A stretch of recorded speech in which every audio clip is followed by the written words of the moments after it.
안녕하세요. 오늘은 만성 어지러움증이 치료가 잘 안 되고 오래가는 이유에 대해서 설명하려고 합니다. 한의원의 어지러움증으로 내원하는 대부분의 환자들은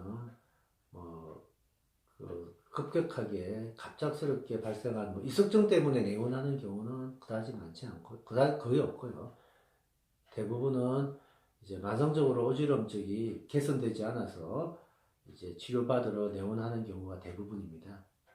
이런 환자들을 보게 되면 공통적인 특징들이 있거든요. 어지럽다든지 이런 것들도 다 있지만 이제 항상 그 어지러움에 대한 그 공포심 때문에 머리라든지 이제 목을 잘 움직이지 않으려고 하거든요. 그래서 항상 목이 뻣뻣해 있다든지 긴장되어 있다든지 이제 이런 부분 증상들을 가지고 있고, 그리고 어지럼에 대한 공포심 때문에 불안해한다든지 두려워한다든지 우울해한다든지 또 밤에 잠을 못 자는 이런 심리적으로도 굉장히 불안한 상태를 가지고 있습니다. 즉 육체적으로 심리적으로 몸이 극도로 긴장된 상태가 대부분입니다. 그래서 이제 이런 만성 어지러움증 환자들을 잘 치료하기 위해서는 육체적으로 심리적으로 긴장된 부분을 잘 풀어줘야 되는데, 만성 어지러움증을 이해하기 위해서 이제 어지러움증에 대해서 전체적인 부분들을 설명을 드려보겠습니다. 우선 만성 어지러움증을 치료하기 위해서는 어지러움에 대해서 조금 알아야 되는데, 어지러움증의 이제 원인에 대해서 크게 이제 네 가지로 구분해서 치료하고 설명하고 있습니다. 첫 번째는 말초 전정 질환에 의한 어지러움증. 보통 이제 전정기관 내의 귀의 문제라고 이제 생각하시면 되고요. 대표적인 게 이석증, 메니에르, 그리고 이제 전정신경염 같은 경우고요. 두 번째는 중추성 질환에 의한 어지러움증, 소위 말하면 머리 뇌에 있는 조직이나 또는 뇌 신경에 문제가 오면 평형에 문제가 오면서 어지러움증을 유발하는 거죠. 대표적인 게 뇌혈관 질환인 뇌졸중이라든지 그리고 이제 파킨슨이라든지 이런 것들이 있고요. 그 다음 세 번째는 내과적 질환에 의한 어지러움증입니다. 내부적인 몸에 문제가 있어서 나타나는 이제 질환인데, 대표적인 게 기립성 저혈압이라든지 또는 심혈관계 질환에 의한 이제 어지러움증입니다. 그리고 네 번째는 심인성 원인, 심리적인 부분이죠. 공황장애라든지 우울증이라든지 불안장애라든지 이런 심리적인 요인에 의해서 어지러움증이 나타나는 경우. 크게 이제 이렇게 네 가지를 나누어서 원인별로 구별을 해서 증상을 또 확인하고 또 치료를 하게 되고요. 그 다음 어지러움증이 나타나는 증상의 양상에 따라서도 이제 구분을 하거든요. 보통은 이제 네 가지 정도로 구분을 하는데, 첫 번째는 이제 회전성 어지러움이라고 합니다. 말 그대로 빙빙 도는 거죠. 주변이 빙빙 돌아서 잠시도 서 있지 못하게 되고 눈 감고 이제 누워 있게 되고 하는 회전성 어지러움의 대표적인 경우고요. 두 번째는 평형장애, 한쪽으로 이렇게 쏠리는 느낌이죠. 그래서 가만히 중심을 잡지 못하고 몸이 이렇게 쏠리는 느낌. 세 번째는 실신, 정신을 이제 깜빡 잊게 되는 거죠. 앉았다 일어나면 갑자기 이제 앞이 컴컴해지면서 이렇게 쓰러지는 그런 실신의 경우.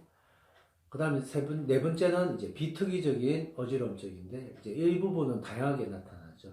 어질어질하다든지, 머릿속에서 빙글빙글 도는 느낌을 느낀다든지, 눈앞이 흔들리는 느낌을 느끼고, 이런 비특이적인 어지러움증을 이야기합니다.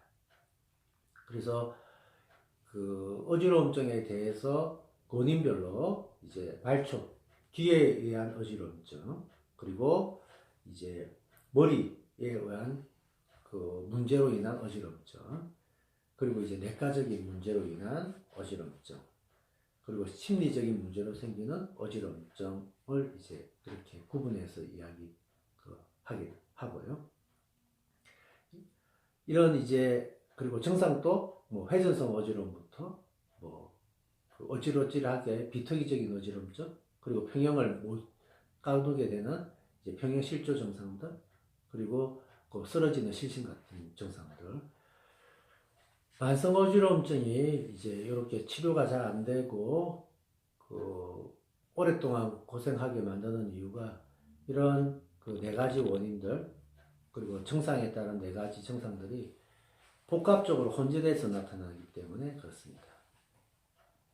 그래서 이제 뭐 뇌의 문제, 말초 전정의 뇌의 문제, 그래서 한쪽 전정 기능이 떨어져 있다든지 또는 평형을 담당하는 중추의 손의 기능이 떨어져 있다든지 그리고 그 심리적으로 불안해서 심리성 요인들을 가지고 있고 내과적인 심혈관계 그 질환이 뭐 혈액순환 장애를 포함한 내과적인 문제를 가지고 있다든지 그리고 이제 구조적으로 목이 많이 뻐근하고 뭐 턱관절이라든지 그 경추의 균형이 잘 안 잡혀져 있다든지 이런 부분들이 복합적으로 동시에 가지고 있든지 순차적으로 가지고 있으면서 증상도 이제 다양하게 나타나는 거죠.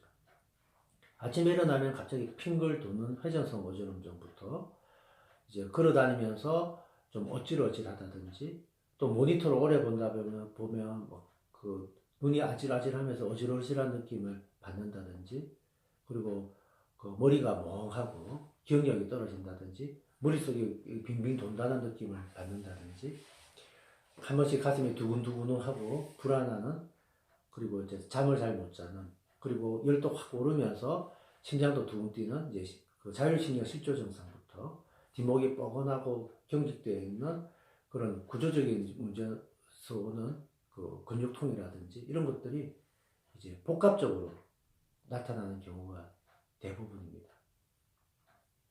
그러므로 그런 치료도 종합적인 걸 파악해서 이제 치료해야 되니까 뭐 한쪽 전정 기능이 떨어져 있다면 그쪽 기능을 강화시켜 줘야 된다든지 그 뇌의 평형 기능이 떨어져 있다면 그 뇌의 평형 기능을 강화시켜 줘야 되고 내과적인 문제가 있다면 그 부분을 또 치료해야 되고요.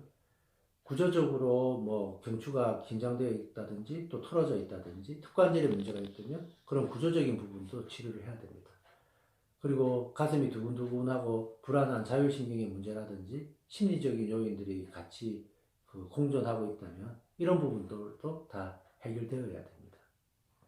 그러므로 어지러움증이 만성적으로 치료가 잘 안 된다면 이런 전체적인 부분들을 잘 파악해서 신경학적으로 문제가 있는지 심리적인 문제가 있는지 그리고 뇌과적인 문제가 있는지 구조적인 문제가 있는지를 그 파악한 다음에 하나하나씩 그 개선하는 치료를 해야지만 치료가 잘 될 수 있다고 생각합니다. 다음에는 이제 그 치료법에 대해서 그 구체적으로 설명드리도록 하겠습니다.